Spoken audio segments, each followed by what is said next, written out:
अध्यात्माचे ज्ञान देणारा कीर्तनकारच निघाला नराधम। वारकरी संप्रदायाला काळीमा फासणारी घटना। वारकरी शिक्षण संस्थेच्या नावाखाली वासनेचा बाजार। 17 वर्षीय अल्पवयीन मुलीवर अमानुष अत्याचार। वारकरी संप्रदायाला काळीमा फासणारी अत्यंत संतापजनक घटना पारनेर तालुक्यातील ढवळपुरी येथे समोर आली आहे। ढवळपुरी येथील श्री दुर्गा देवी वारकरी शिक्षण संस्थेचे अध्यक्ष आणि कीर्तनकार यशवंत एकनाथ थोरात उर्फ अण्णासाहेब गुंजाळ याने 17 वर्षीय मुलीवर गेले 5 वर्ष लैंगिक अत्याचार केल्याचे उघड झाले आहे।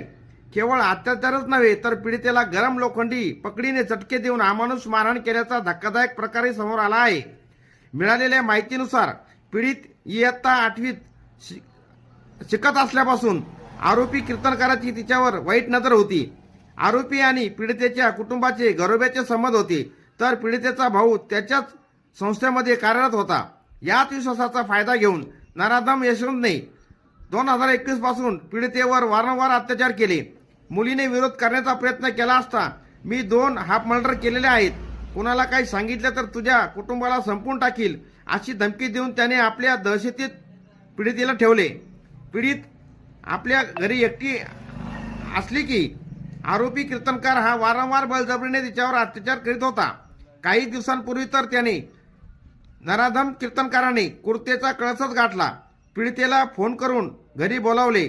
मुलीने येण्यास नकार दिला असता कुटुंबाला संपवण्याची धमकी दिली।